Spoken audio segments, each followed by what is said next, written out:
Yeah. Share a presentation with you, a small presentation with you, so that you come to know what is redefined all about, why we are learning it. Okay.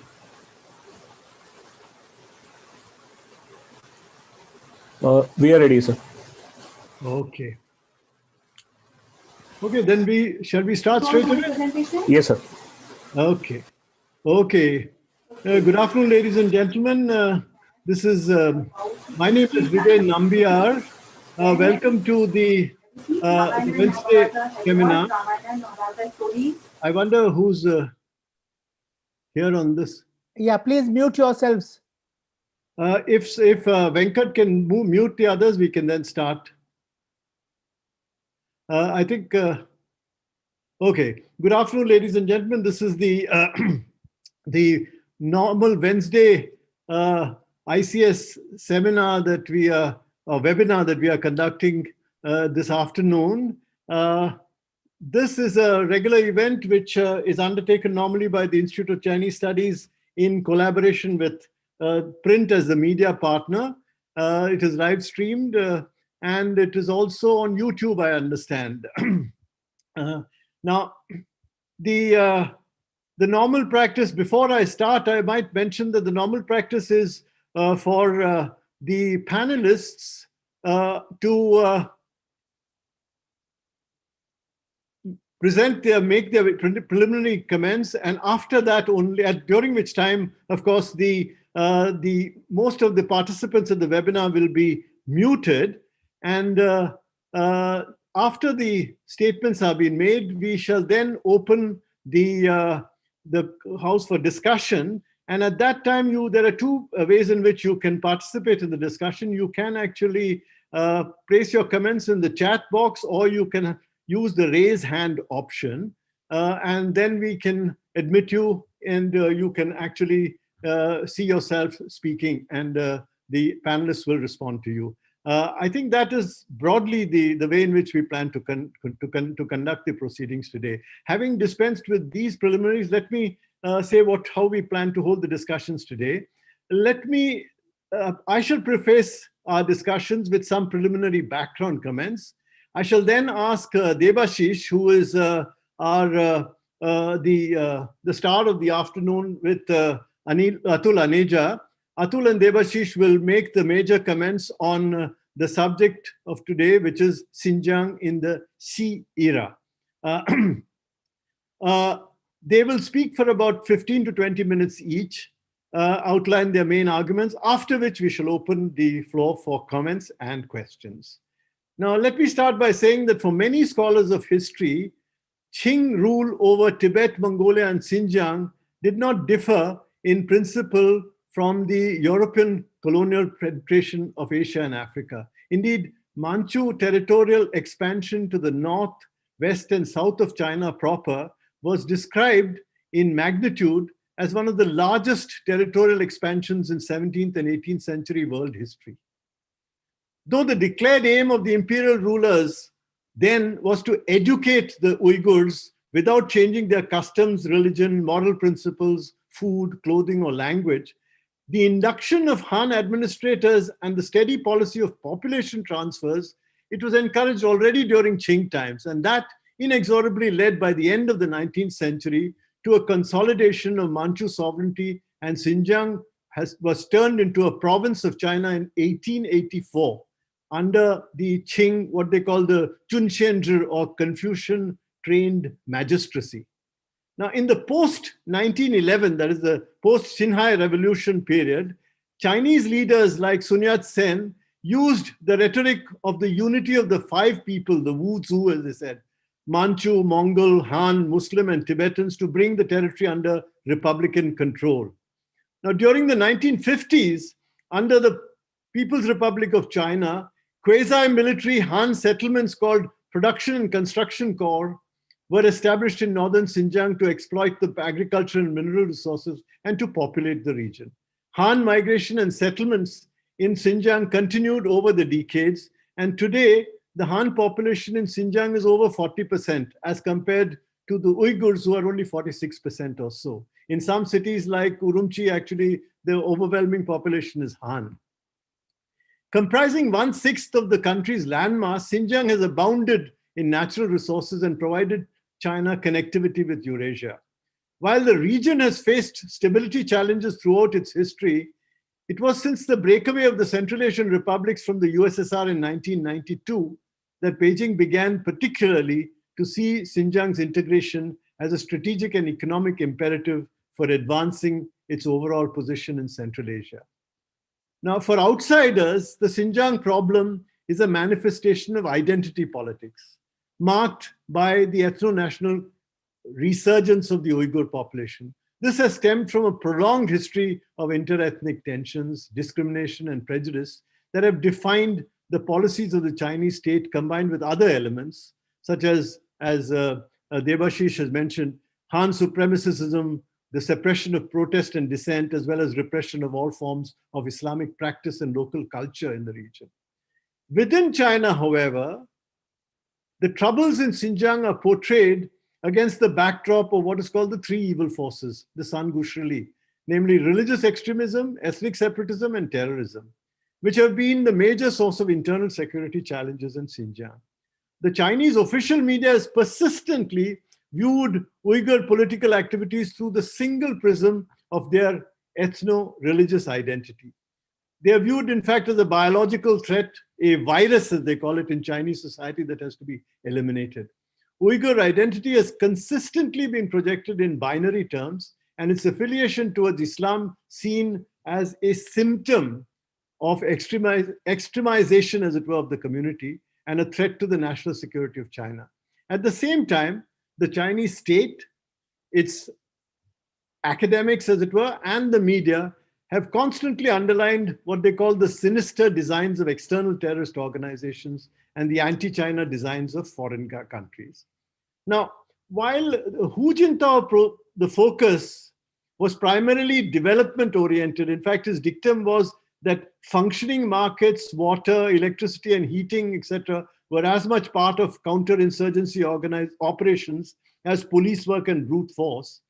With Xi Jinping's accession to power, a novel approach to governance was adopted in Xinjiang in the light of what was called new circumstances.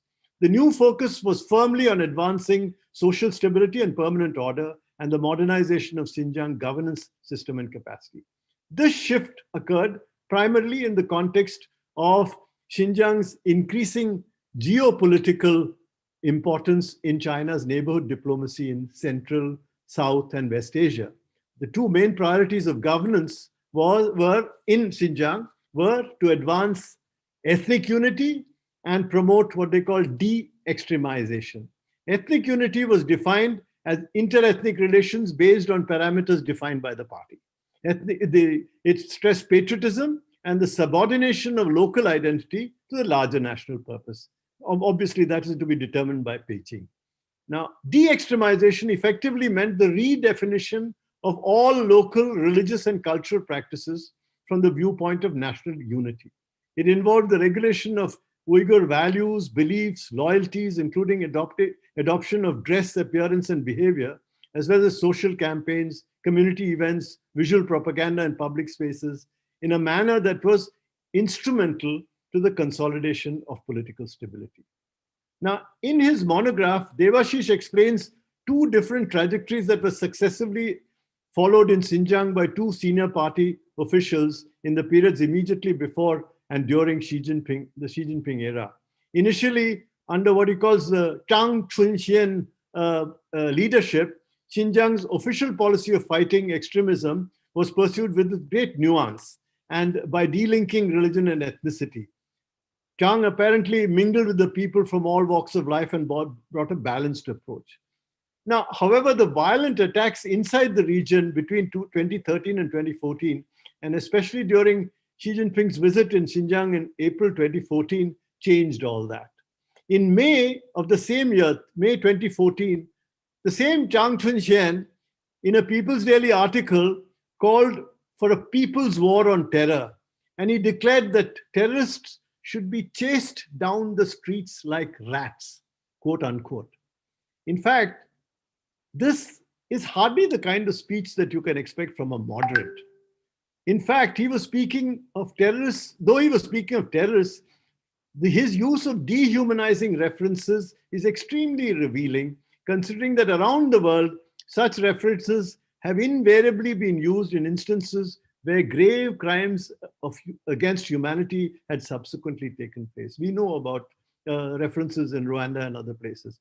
Late in May 2014, of course, the famous Second Central Xinjiang Work Forum took place, where all the Politburo members were present. And it was after more than a year, almost 2 years after that, with the replacement of Zhang Chunxian in Xinjiang by a confirmed hardliner, Chen Chuan-go, that the central leadership was clearly seen to have decided to abandon any kind of moderation in dealing with the troubles of this region. Under Chen's leadership, counterterrorism, stability maintenance, and de-extremization were all integrated in a single social control system.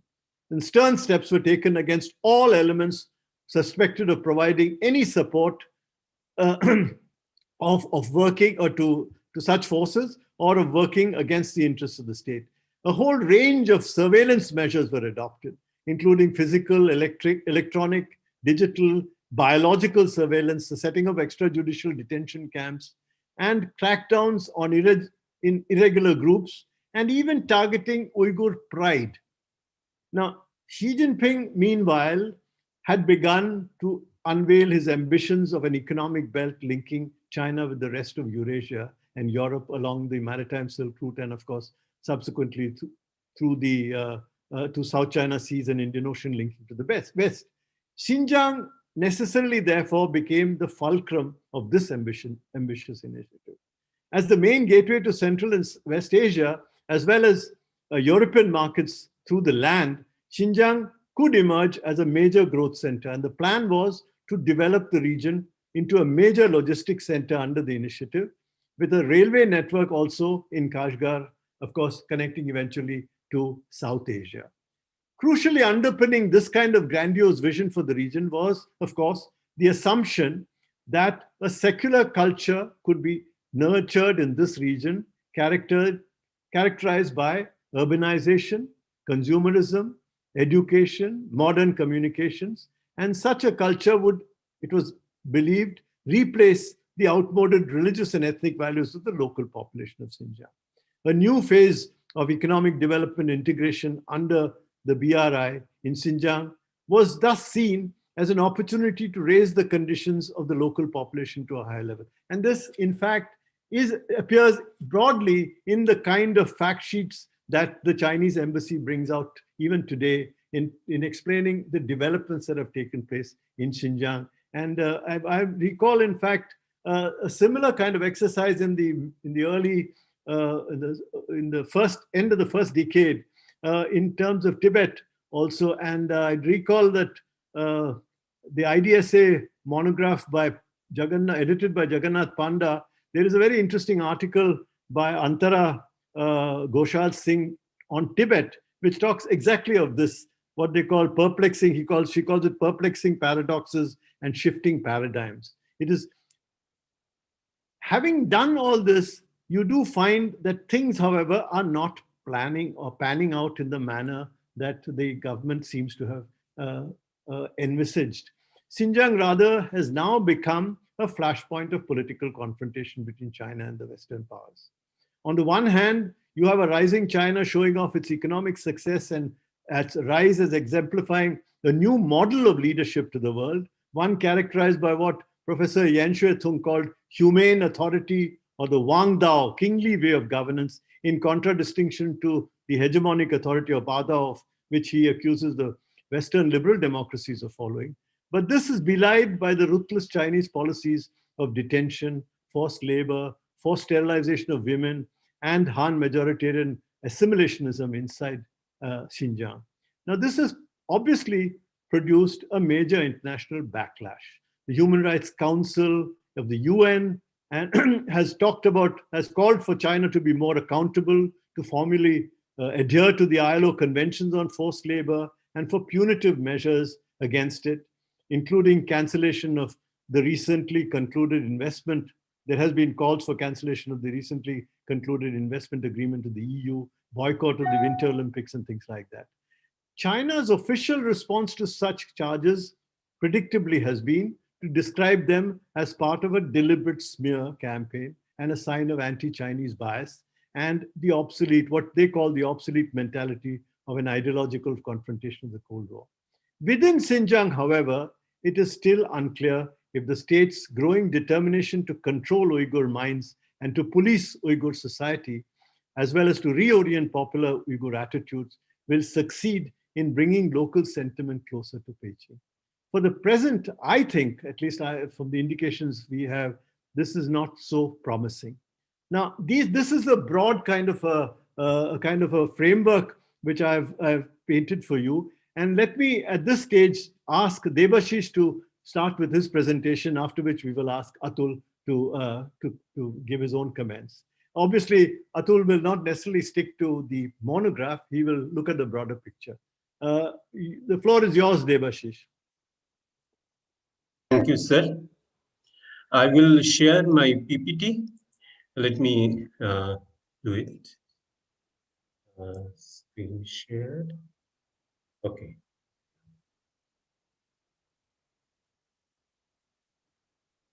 Can you see it?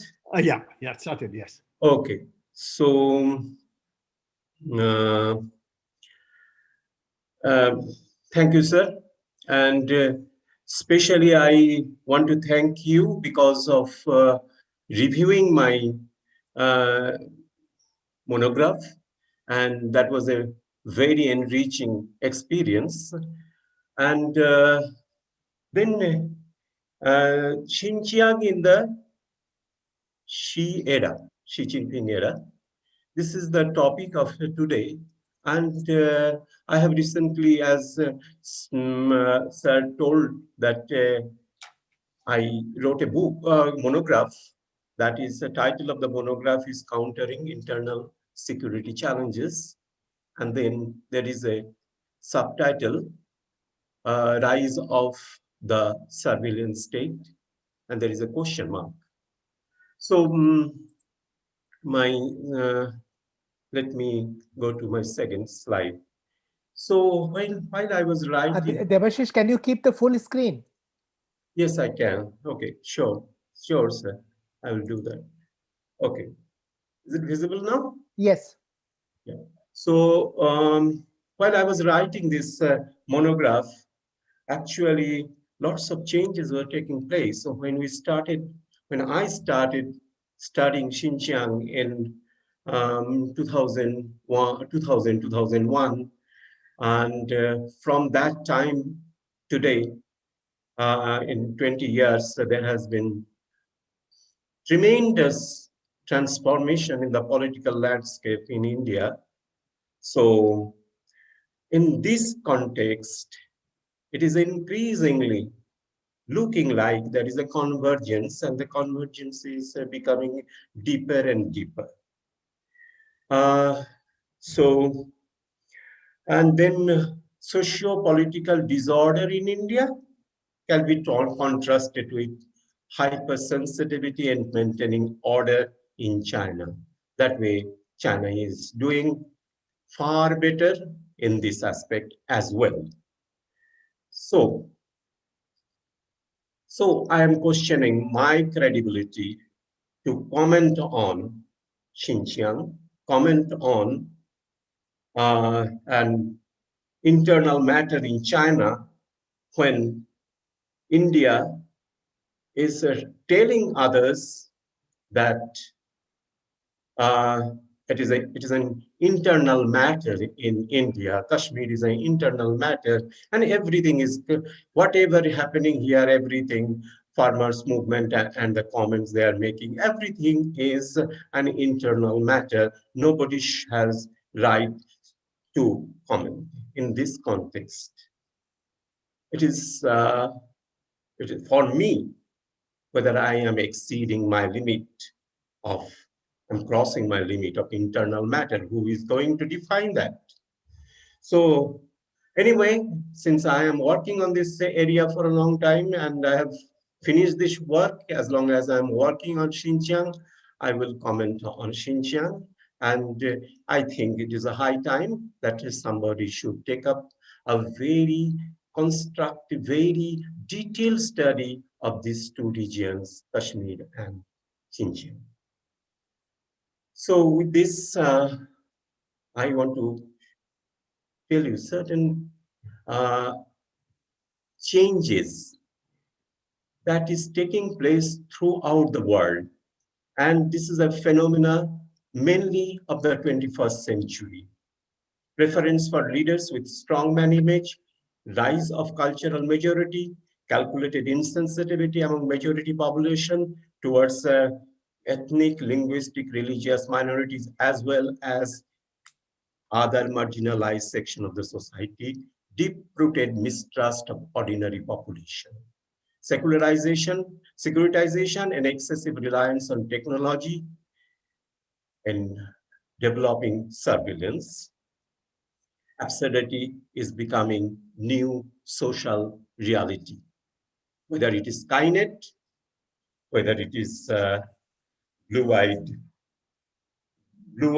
police personnel, robot actually, or cow-uding. Absurdity is everywhere. And so in this context, I want to come to this. This is my book. As I was saying, there is a question mark. I will talk about the question mark if I am asked. And yes, countering internal security challenges. It has 6 chapters, 1 introduction and conclusion. So I started with 3 evil forces. Means the evolution of Chinese politics of 3 evil forces under Wang Lechuan, Zhang Chunxian, and Han Quanguo. And then ideology and politics. This is that is the title we have chosen for today's talk, Xi Jinping era. So ideology and politics of this Xi Jinping era, the new era of China. Then I discuss in detail about securitization. It's a theoretical position and some amount of discussion on conflict. And at the same time, it's a process in China, how securitization process started. According to me, it is during the preparation for Beijing Olympic, China started this, and China is pretty successful in doing that. And then so as everything is politicized in China, so security is also politicized. And so then 4th chapter, I talked about new social control regime. In late, at the end of Hu Jintao era, a new term was used, social management. Though social management process was all along there from Jiang Zemin era, but the term they started using more frequently from after that, after the Arab uprisings in various countries. So then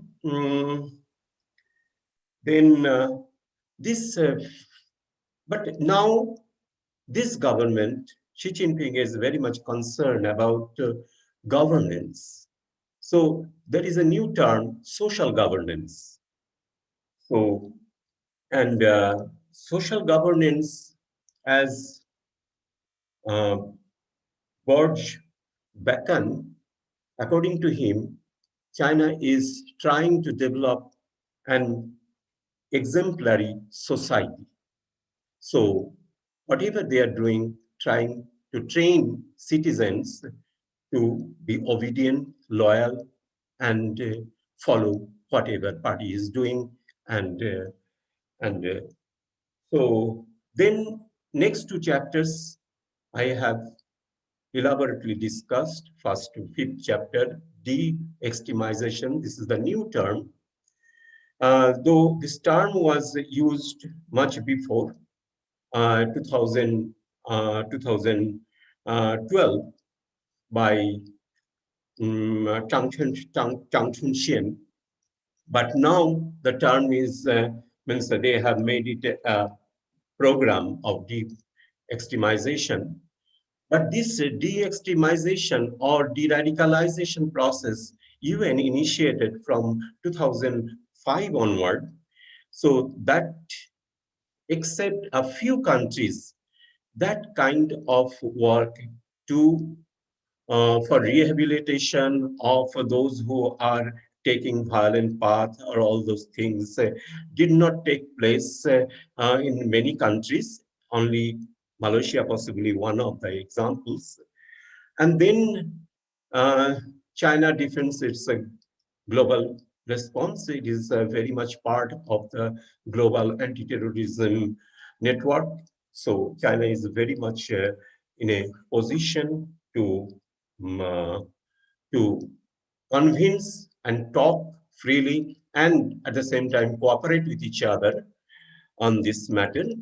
So since the middle of 2010s, surveillance became a dominating theme in Xinjiang studies. China is now one of the most surveilled country.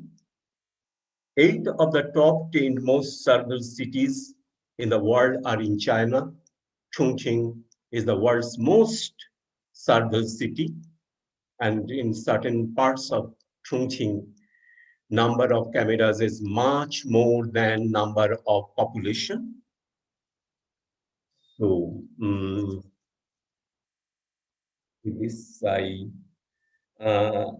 want to and this this is the actually this surveillance is a China is doing it within the broader securitization process. It is a part of the broader securitization process.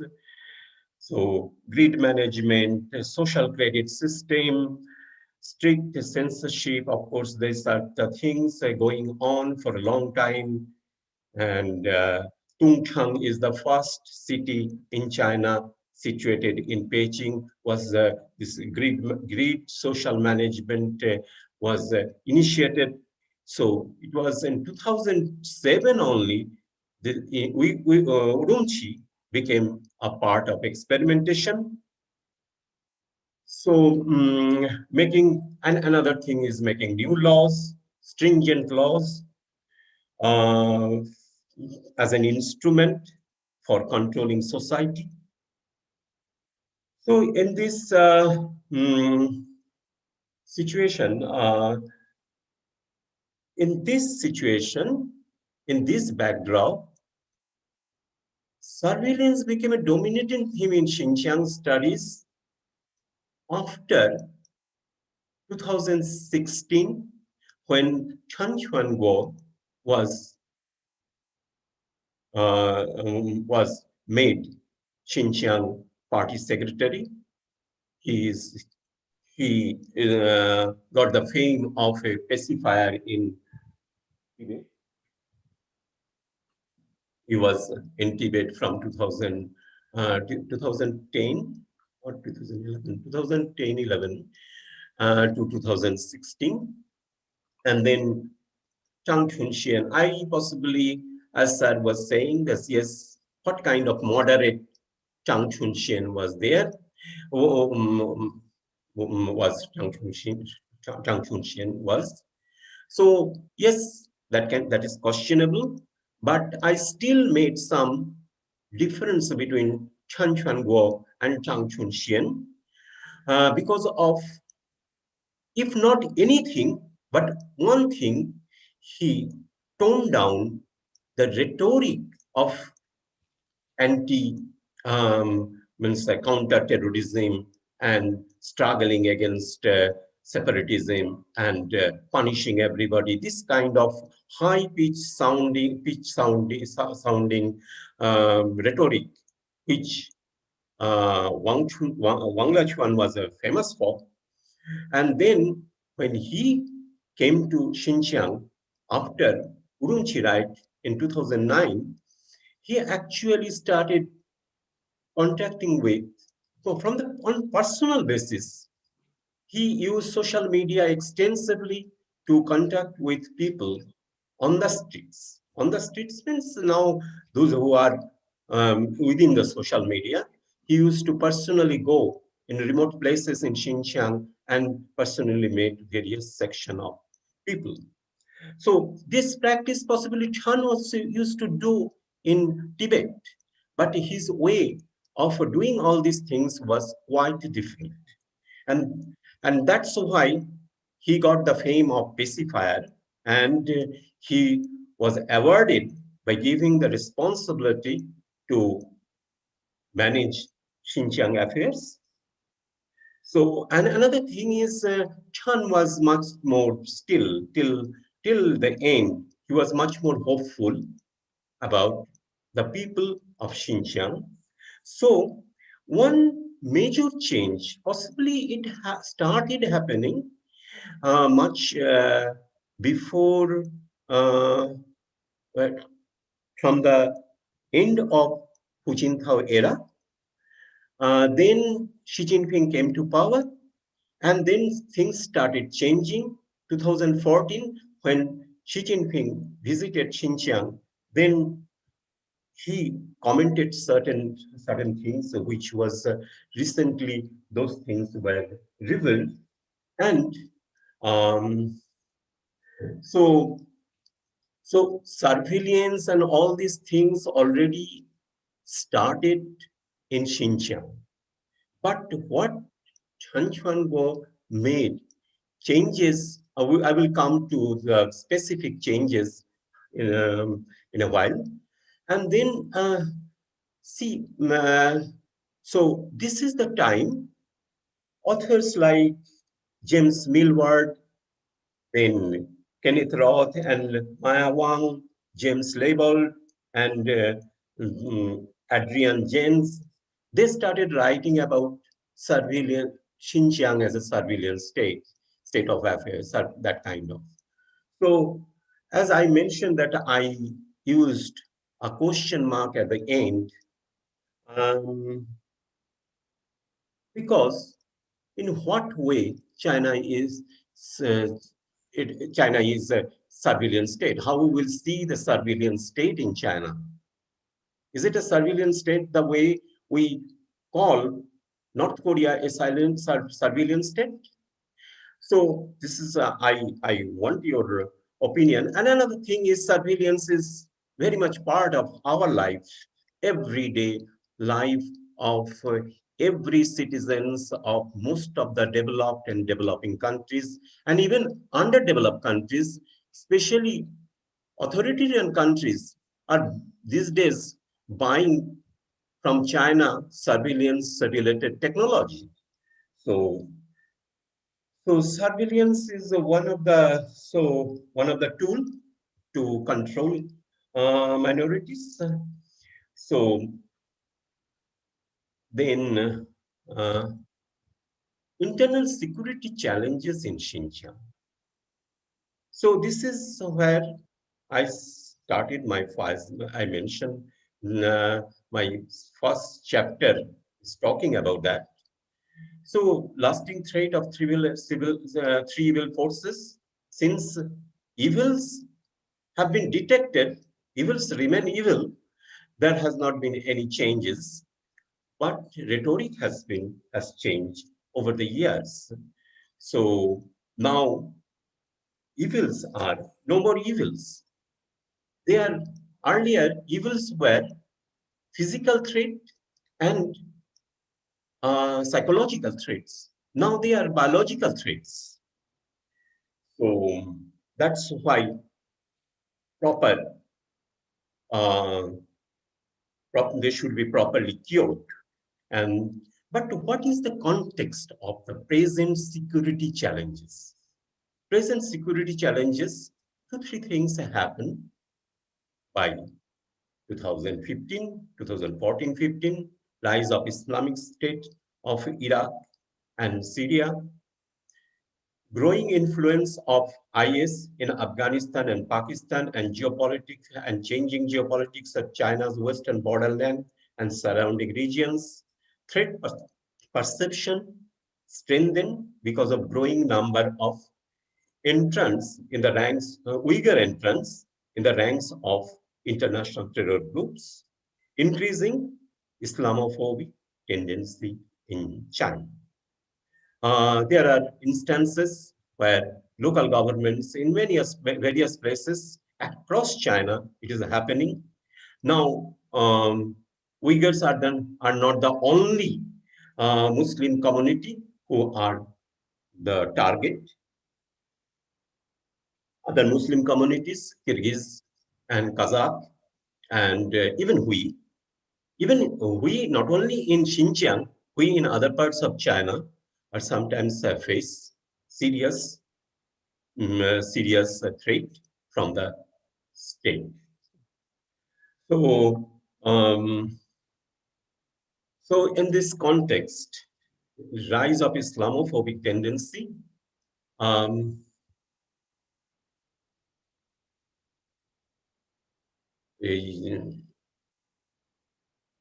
recently, last week actually, International Day to Combat Islamophobia, conducted by Organization of Islamic Cooperation.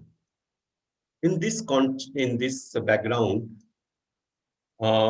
present UN General Secretary made some comments on Islamophobia, suspicion, discrimination, and outright hatred towards the Muslims has risen to epidemic proportions. Possibly COVID was in his mind. Everybody is talking in terms of epidemic and pandemic. So he used that phrase.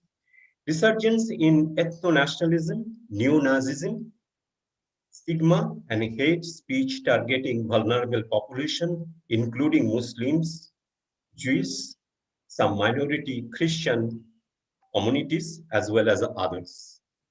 So this is the new situation he identified, he has seen, and he being in the opposition of world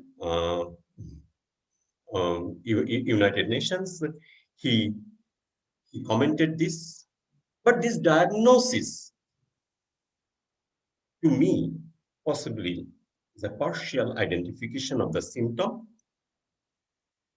To me, whether Islamophobia, there's a need to question whether Islamophobia is the root cause of the problem in the regions like Xinjiang, or deliberate strategy of state authorities is responsible for intensification of such conflicts.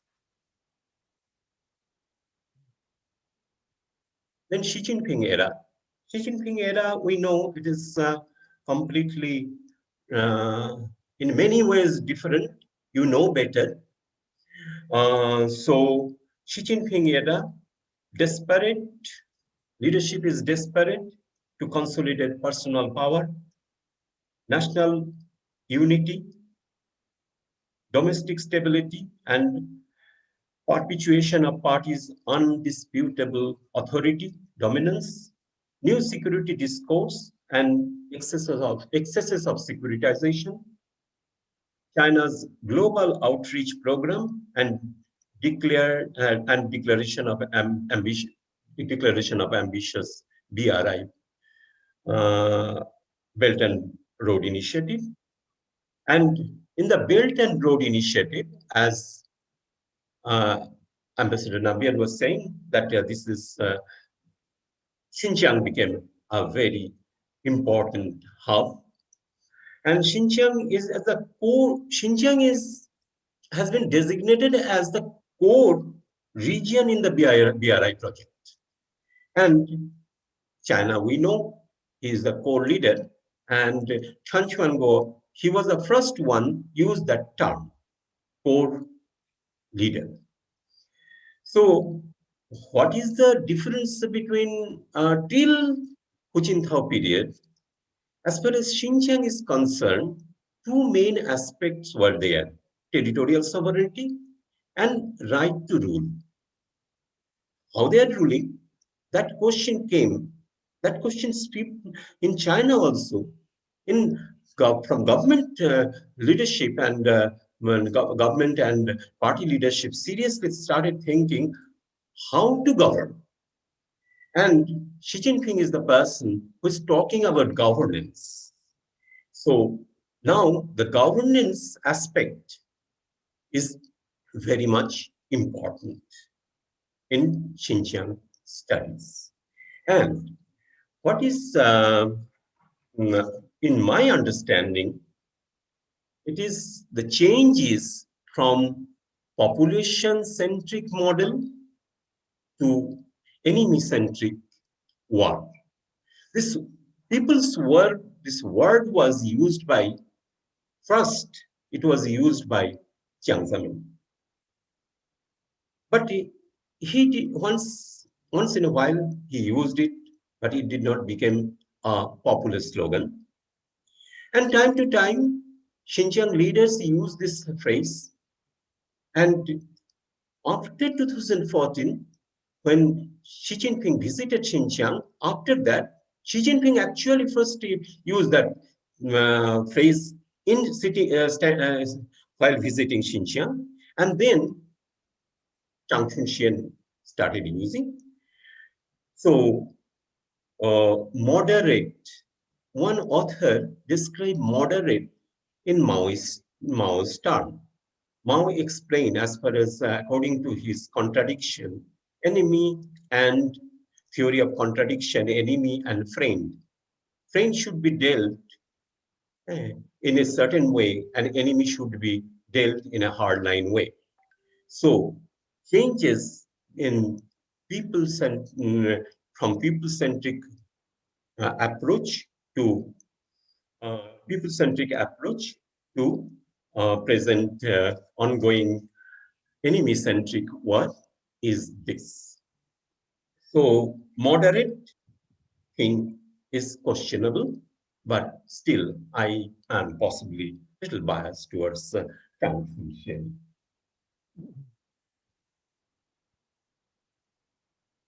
So in Xi Jinping era, discourse of ethnicity has also changed. This is mainly because China dream has changed in many ways.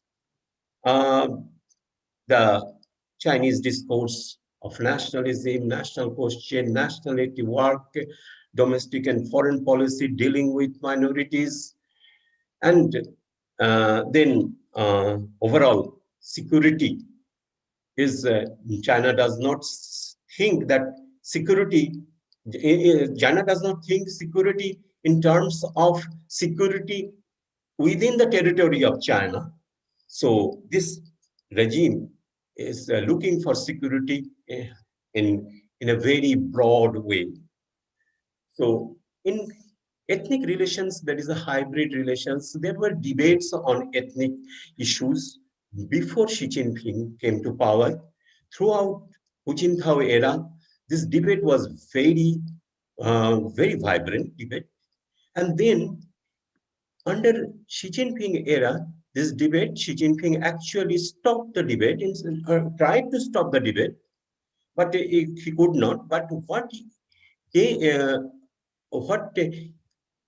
is now evident is that he is trying to combine and trying to make something out of the strong points of both the schools of thought who are talking about reform in ethnic policies, and someone was pro-existing policy. So embracing social, cultural, and psychological integration of the minorities. So As I was saying that this is a biological threat as well.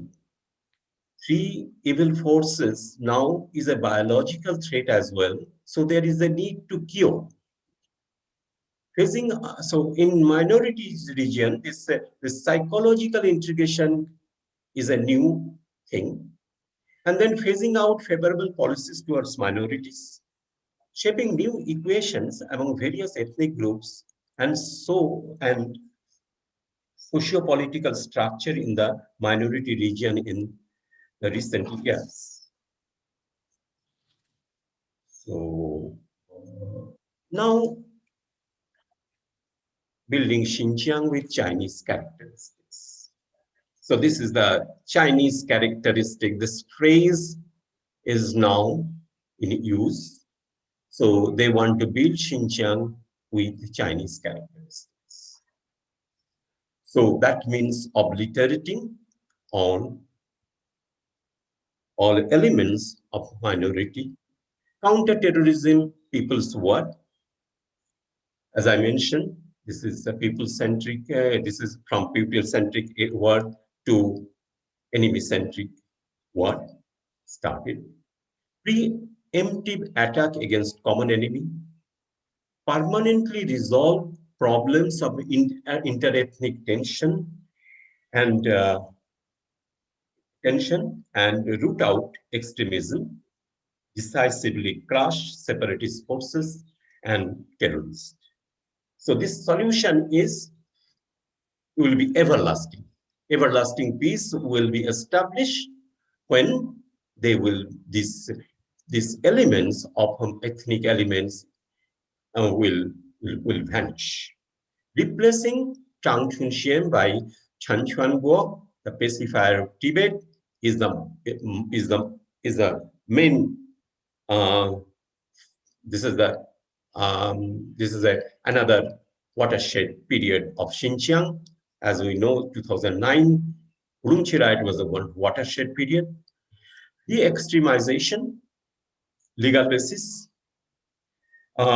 China, actually in 2015, 2015 January, China made a law, counter-terrorism law. It was in January.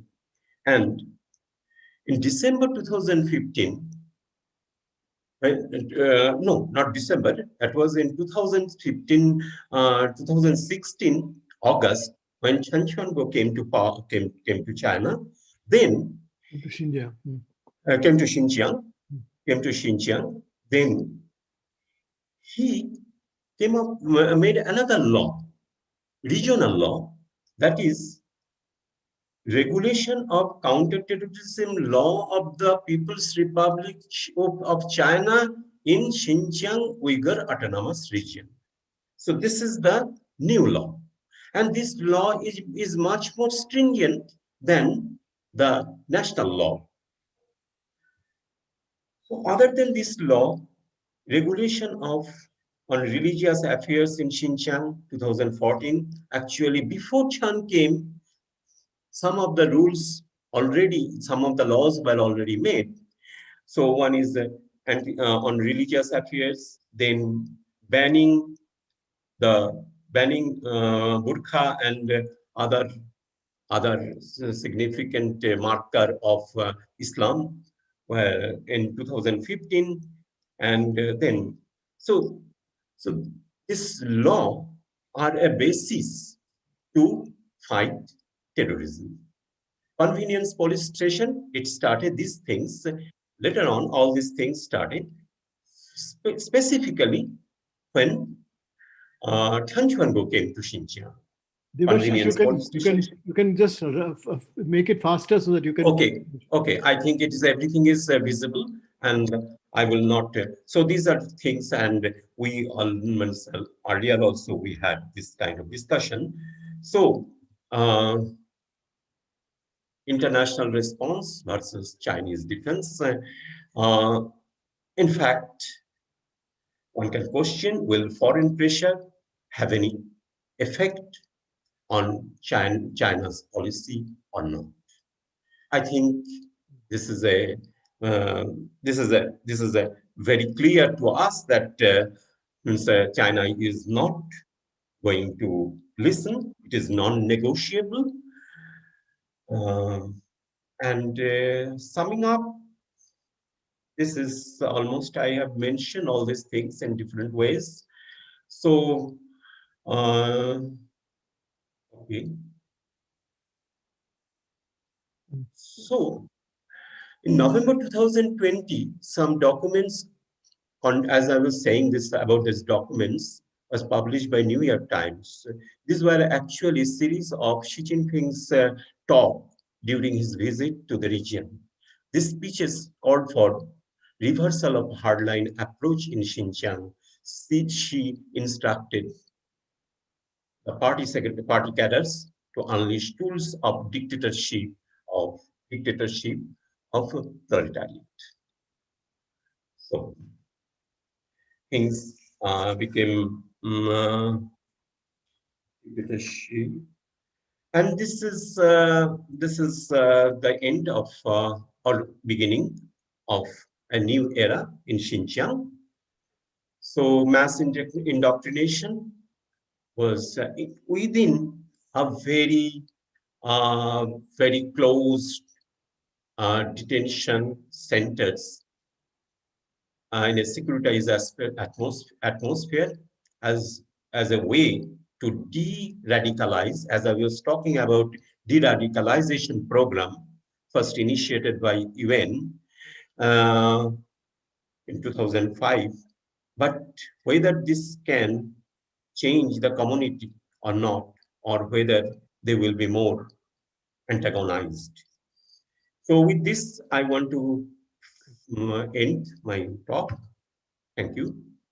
Thank you, Devashish. It has been very, very nuanced and very, as you said, it's a fairly large number of arguments you have had to make, and some of them obviously you have not been able to explain in detail. But thank you very much for that very encapsulated set of the arguments in your book. I will now ask Atul Aneja to speak in a sense, broaden the perspective a little more and look at it not purely from the book's point of view, because there are several very subtle arguments made by Devashish. But Atul, please go ahead. Thank you. Thank you so much, Ambassador Nambiar. I would start by trying to contextualize the repression which we see in Xinjiang as to how is it different, as you had started saying that since 1992, following the collapse of the Soviet Union, you see a shift in Chinese strategic thinking towards the Xinjiang region. But I think if you fast forward from there, there is a new element which came in. And I think you need to contextualize it with the 19th Party Congress in 2017. And specifically the two centenary goals which the Chinese had spelled out for themselves, which was to create or establish a moderately prosperous society by 2021, which essentially meant doubling the GDP of what existed in 2010, and to remove extreme poverty. So that goal seems to have been broadly, arguably been accomplished. And the next bigger centenary goal was 2050 or 2049, which was timed with the establishment of the PRC in 1949. The first centenary goal, of course, was timed with the establishment of the Communist Party of China in 1921. But 2050 is really the goal when China becomes the unrivaled global power and advanced nation in all spheres. And this is also linked with the fulfillment of the Chinese dream, so to say.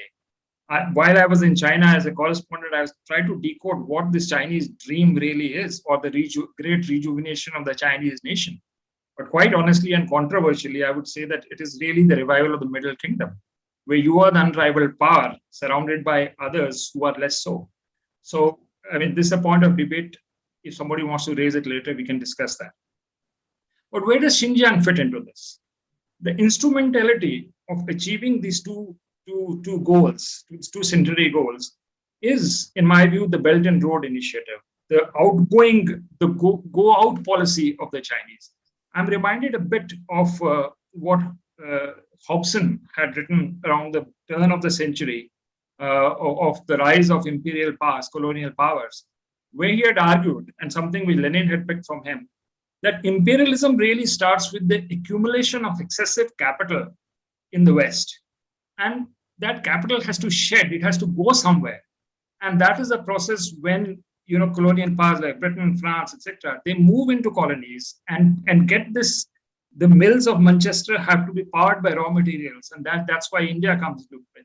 I thought around 2000, later, around the time when Xi Jinping comes, China had accumulated that excess capital which needed an outlet. I mean, the driving impulse for the Belt and Road, frankly, to me was really the excess capital which Chinese had accumulated, which had to go into the developing countries, but covered in a very elegant way called the Belt and Road Initiative. And so essentially, when you look at the fulfillment of the Belt and Road Initiative, that is co-linked with the real rise of China. And in that context, that's where Xinjiang comes into the picture because of 2-3 reasons. Xinjiang is the gateway of the Belt and Road, that is the outlet to Eurasia. The rail corridors are going through the Alatau Pass into Kazakhstan and then further into one branch going to Mongolia, another going towards Russia, and then towards Europe. So that's the gateway to Eurasia. And the strategic importance certainly of Xinjiang gets transformed in a way, much more than what it was in 1992, with the arrival of Xi Jinping and with the Belt and Road Initiative. Take it forward. Second point is that Xinjiang, under the Belt and Road Initiative, is also the gateway to the Indian Ocean. And it is through the China-Pakistan economic corridor that strategically the Chinese find their gateway towards the Indian Ocean. And that becomes all the more, there's a context to why that's happening is that during a subsequent decade, you have the Gulf War taking place, where China realizes that its overdependence on the maritime domain, that is, its energy flows coming from West Asia and Africa. The point of vulnerability really was the Malacca Straits, which was dominated by the Americans. So the quest for an alternate route which does not pass through the Malacca became an underlying strategic driving force for China. And I think it gets translated through the Belt and Road and specifically to the China-Pakistan economic corridor, which is the flagship of the Belt and Road Initiative. The other drive which you find is the China-Myanmar economic corridor as well, where again, in order to avoid Malacca Straits, you have the Chinese trying to leverage the port of Chokpu in Myanmar, and then having a gas and oil pipeline going towards Kunming in the Yunnan province into mainland China, again avoiding the Malacca Straits. And I think what in a more modern context or more contemporary context, when I was studying the standoff in Ladakh, I think the Chinese are likely to even reinforce the China-Pakistan economic corridor and China-Myanmar economic corridor because of the emergence of the Quad, which is coming in, which is essentially in the Indian waters, is looking at the Andaman and Nicobar sea lanes, especially the 10-degree channel and the 6-degree channel, through which commercial shipping is moving into the Malacca Straits. So I think the Quad is focusing on developing a capability to potentially choke Chinese commercial shipping through this arteries, which I would say would reinforce the Chinese focus on the Belt and Road, and especially the China-Pakistan economic corridor and the China-Myanmar economic corridor. Sri Lanka falls somewhere in the middle. So the third reason why Xinjiang becomes so important now is that the West-East oil and gas pipelines, I think more gas than oil, are passing through Xinjiang on their way to Shanghai. So the industrial heartland of China, which is really the East Coast and then Guangzhou and Shanghai, those areas, really depends on its energy and energy security on Xinjiang. So finally, Xinjiang itself is very resource rich. After all, they found oil in the Tarim Basin long ago. So I think these four factors make Xinjiang indispensable to China's economic well-being, and in later years to China's rise, which is really the one of the centenary goals to be accomplished by 2050. Having said that, then what is likely to be the Chinese response? I think I would be brave enough to say that China is going to get away with this repression because of the grave strategic importance of Xinjiang to the rest of China. I mean, so I do not see a major change coming into their policies, which, of course, very rightly by human rights activists is nothing but blatant repression. But looking at the broader geopolitical context and the geo-economic context, I do not see China, in any way modifying that approach right now, or failing to achieve its grand strategic objectives. And there is a reason why I say so is that the countries which could have potentially supported the movement of the Uyghurs have already been co-opted. Pakistan is co-opted, which is a neighboring country, as part of the CPEC and Belt and Road Initiative. You have Turkic states like Turkey being co-opted now.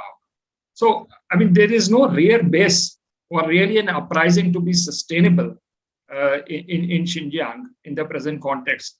So given these hard realities, I doubt whether, and I think that it's also important to realize that we have moved away from the early 2010, 2011 of the Arab Spring era, when this was a novelty. Regime changes were a novelty at that time. But, it has become predictable now for countries like China that there will be an attempt by Western powers to create an internal uprising, and they're prepared for it. And that's where Debash's argument about surveillance states comes into the picture. That unlike 10 years ago, that surveillance state has intensified its ominous presence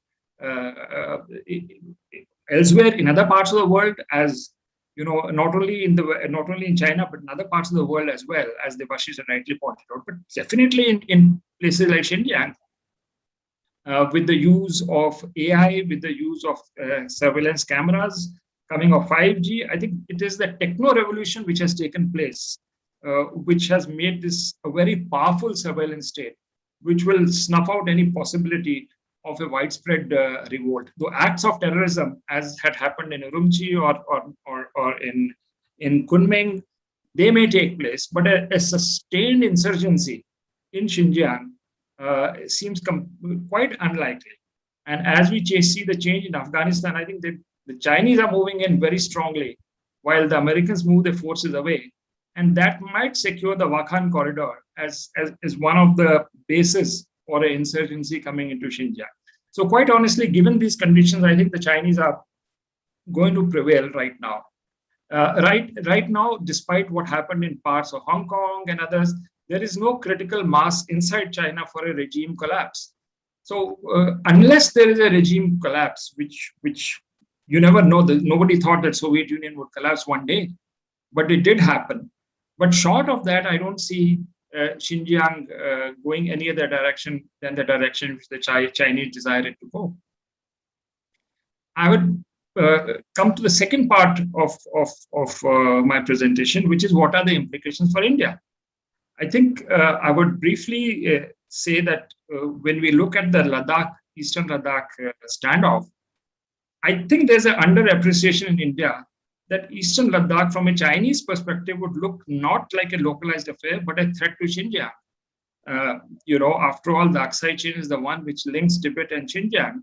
And the DSDVO road, which our side is building, is frankly a route to the Karakoram Pass, which is again Xinjiang.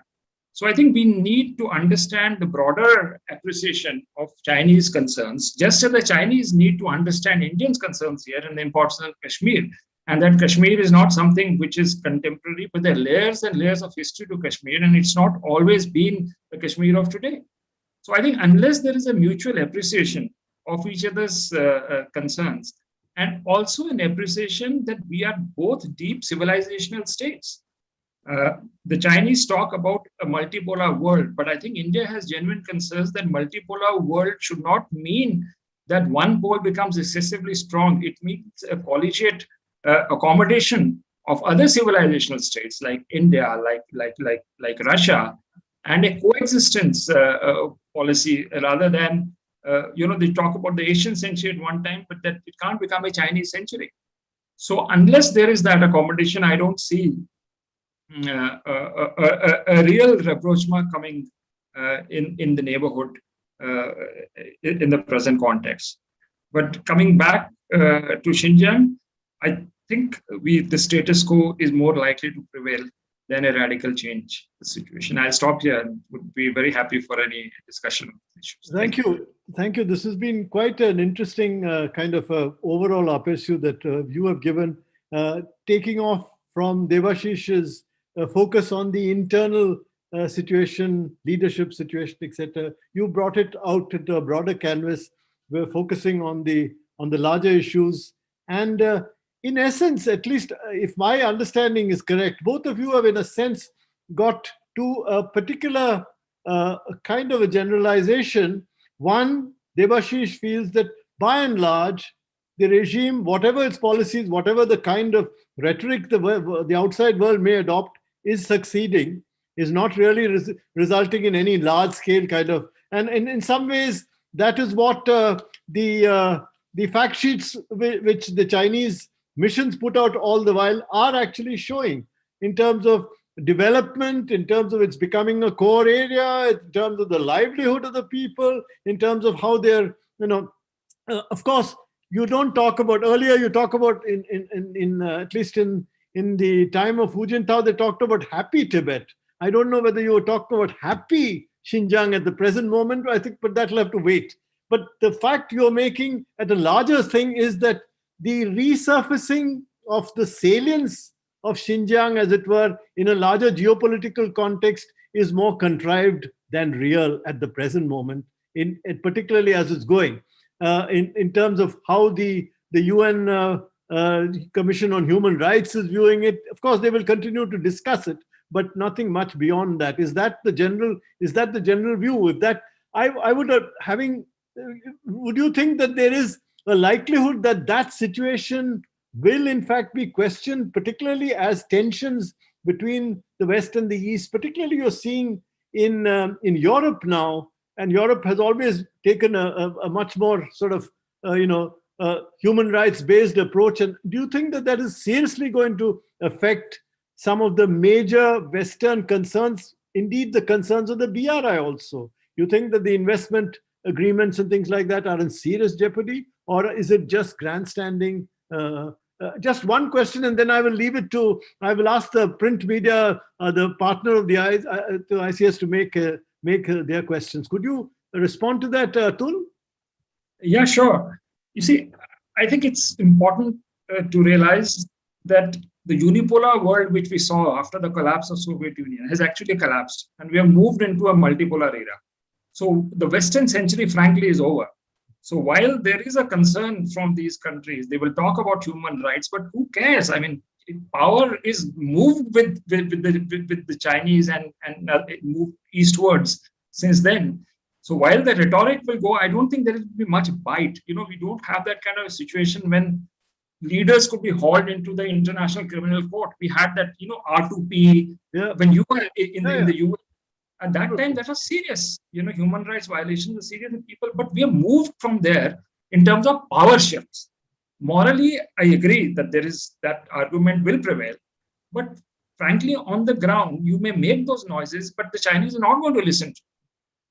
Absolutely. Thank you. No, and even on R2P, actually, where has R2P taken people in Libya, for example? I mean, the situation, if anything, is probably several times worse than when the R2P there. No, I covered Libya when I was in Dubai and saw Benghazi, the way it was going on. It was a lawless place completely. I mean, okay. Now, shall I ask Pia? Is Pia Krishnakumar? Will she be Krishan Kutti? Will she be? Is she got herself unmuted? And I think she dropped off. So I think we'll just go ahead with the rest of the questions. Okay. Well, I think in that case, we can look at the questions. Is there anybody who would like to raise her hand and speak, to either to make your comments or to give any comments or ask any questions? I can see the chat box has quite a few questions.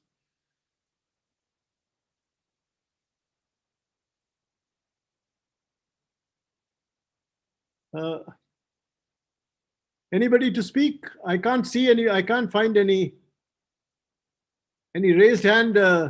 Samanway, if you can see them, please. No, there aren't any raised hands, but perhaps Okay. we could just start with the chat box. Okay.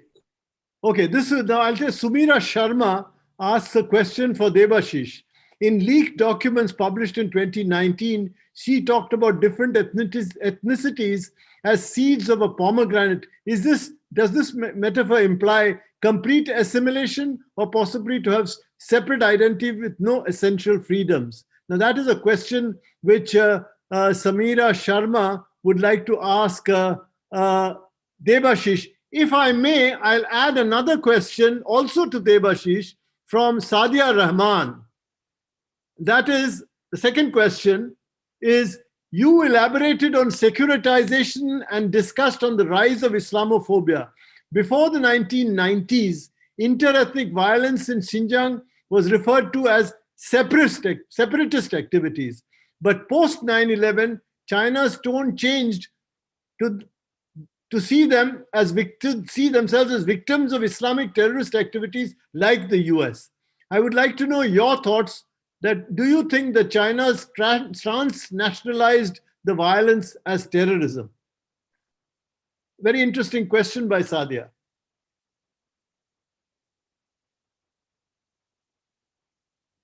Could you speak? I think you'll have to, Devashish, you'll have to unmute yourself. Yeah, sure. Yeah. So Sumira asks one question. Actually, I'm happy that she's from Guru Nanak Dev University, and she just started her Chinese language. Thank you, Sumira.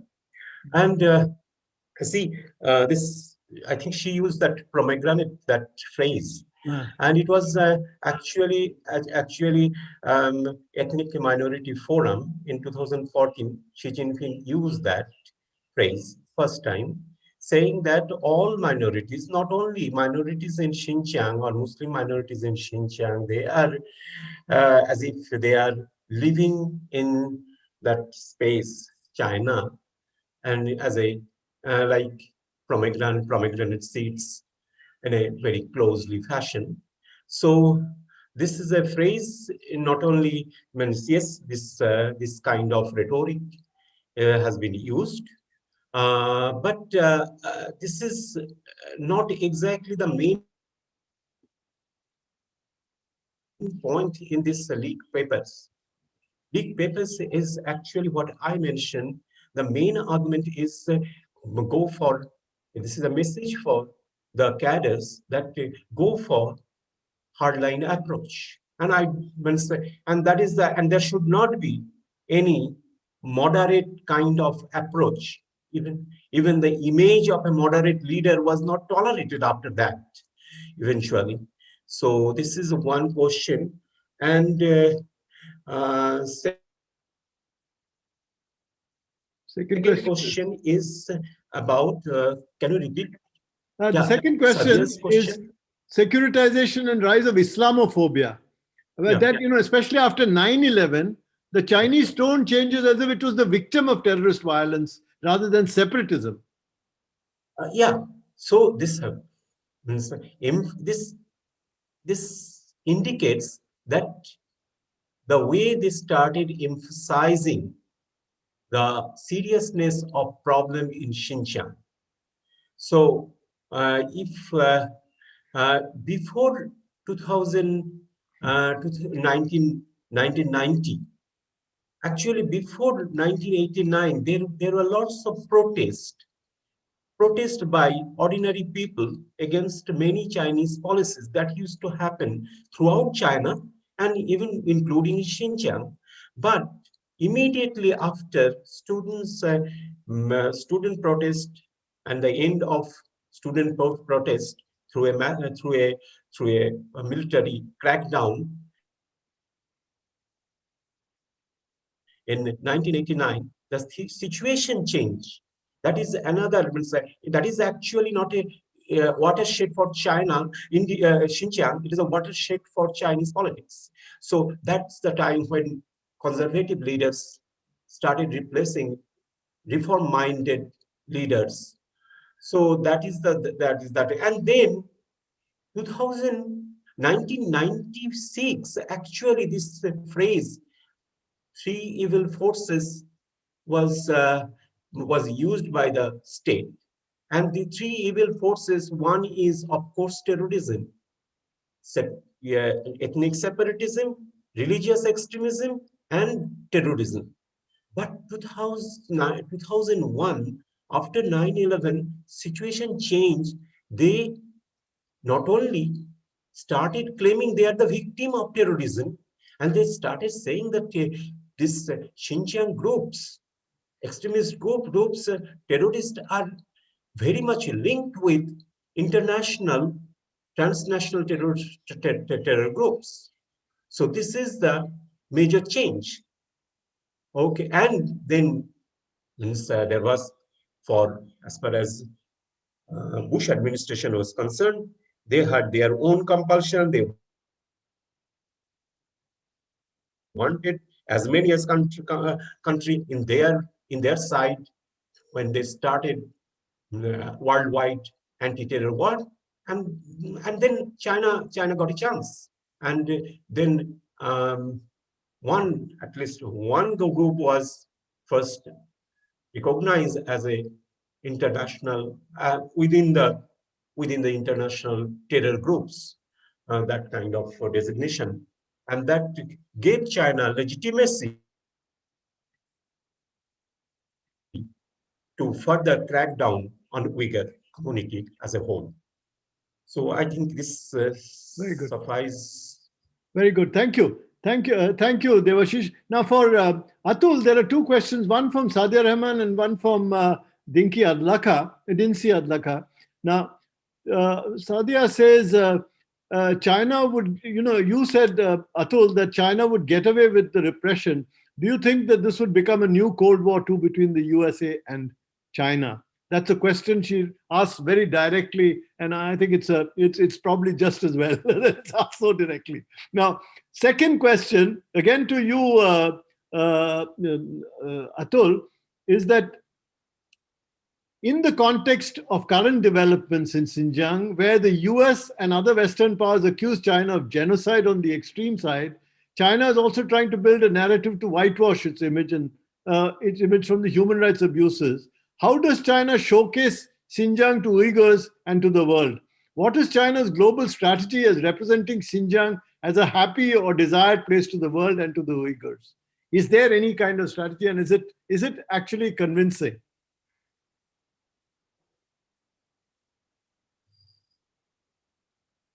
Go ahead, please, Atul. Yes, yes. Yeah, regarding Sadia's question, she mentions about the possibility of a new Cold War. Well, I don't think that's going to happen.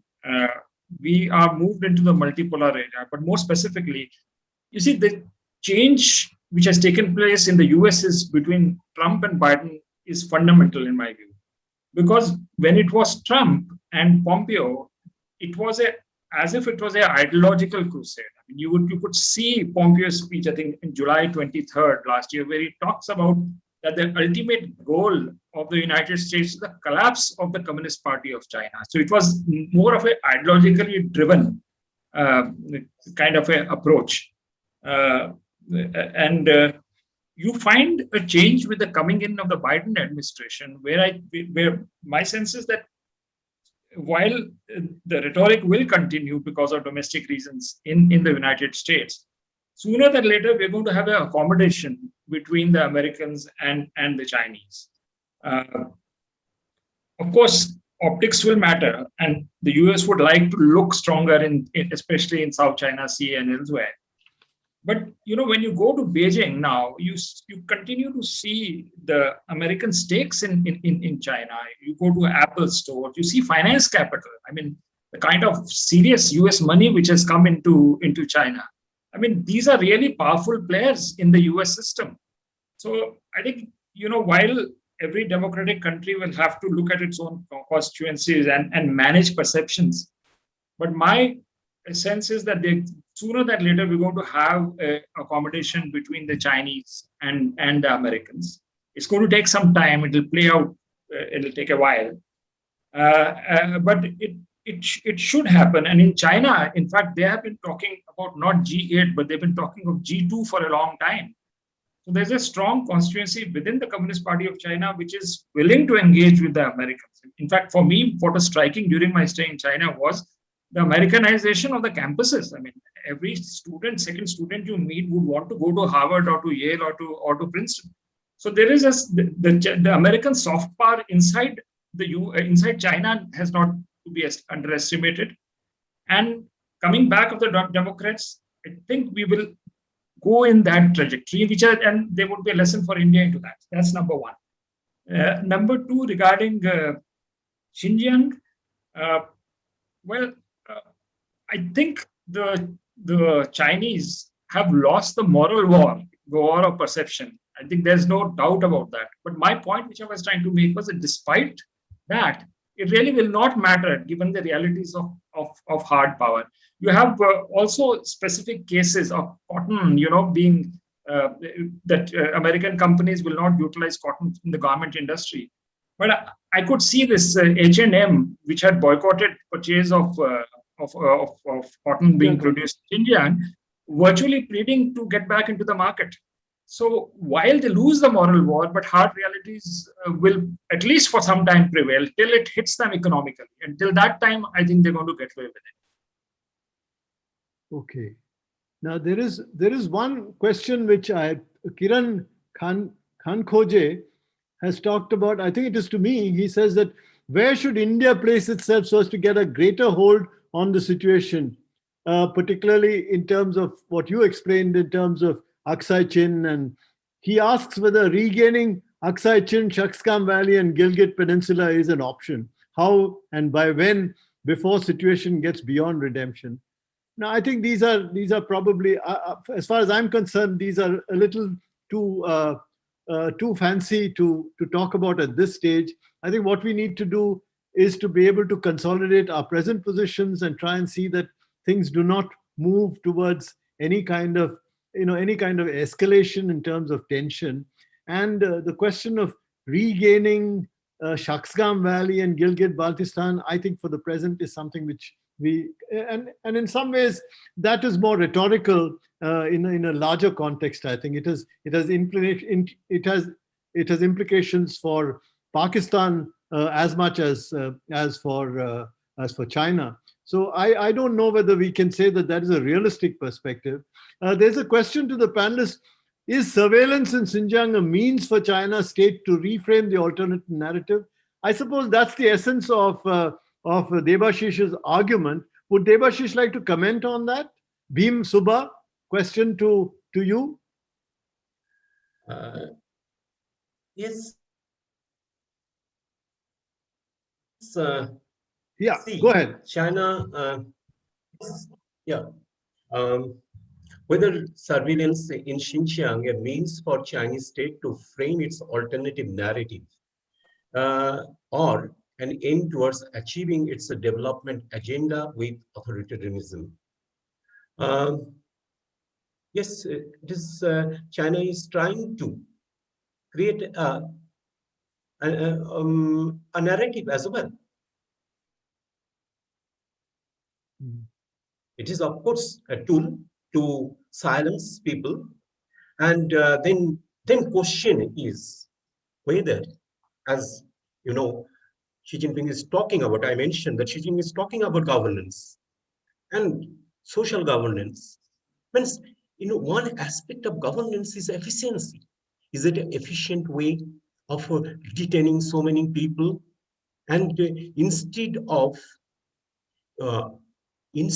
creating space for people to resettle, even the extremist those who took the extremist path, to resettle them, to convince them in a better way, is it an efficient way to punish and And they are doing it in name of development as well, and saying that they are giving training to these people so that they can go when they will be released, when and how, and means, and even after release, what kind of freedom they will enjoy. That is a questionable. But when they will be released, they will be in a better position to improve their economy through their training. The training, whatever they learn from the training. So what kind of training it is giving? So education, it is actually educating people and actually changing people's mindset. That's why I use psychological change. So this way of cure, this way of cure, is it a proper way of curing something? So when it is, of course, a narrative, and that narrative helps China to convince countries after countries to support Chinese position in the United Nations. And there was in 2019, there was some kind of voting, and only 23 countries said went against Chinese position, and 37 countries supported China. So how they're doing it? And all this, behind all this, there is the economic logic. China wants to sell its surveillance technology. So I don't think it is, of course, development agenda, economic ambition. All these things are there.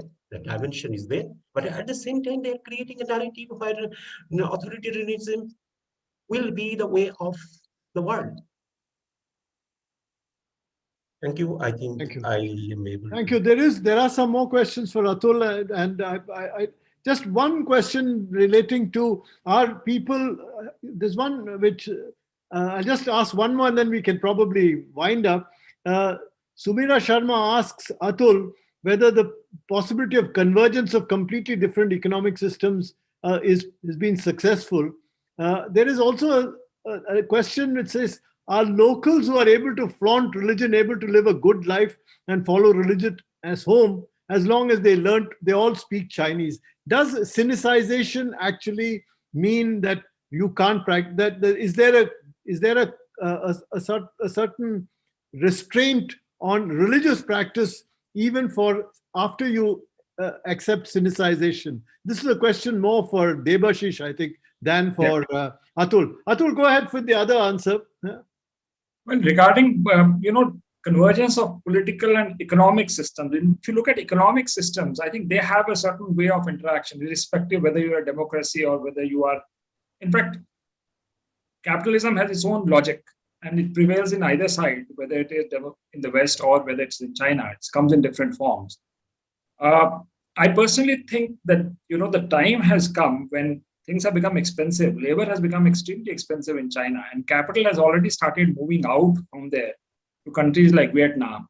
And I see a great opportunity for countries like India now to really become one of the manufacturing hubs of the world. I mean, the Prime Minister has talked about this Atmanirbhar Bharat, which essentially means that manufacturing in India for exports and not the old style self-reliance model. So, my problem here really is the detailing of that. How do you actually get it? How do you get ease of business the way the Chinese do, or even the way the Vietnamese do?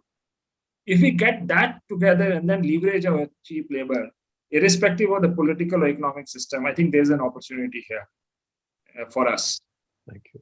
Thank you. Thank you, Atul. Debashish, one last word. You probably have the last word. If you can reflect on, is it possible to have both Sinicization, acceptance of Sinicization in Tibet and Xinjiang, say, but at the same time also being able to follow religion without flaunting religion? But China under Xi Jinping, religious expression is not a new thing in China. Okay, intercultural revolution period, Xinjiang, monasteries after monasteries were devastated in Tibet. Xinjiang mosques were closed. So it is a very short period, more or less 10 years, from 1980s to 1990. There was some relaxation. And then again, policies started changing. Religion became a target. And then 2000, as I mentioned, 1996,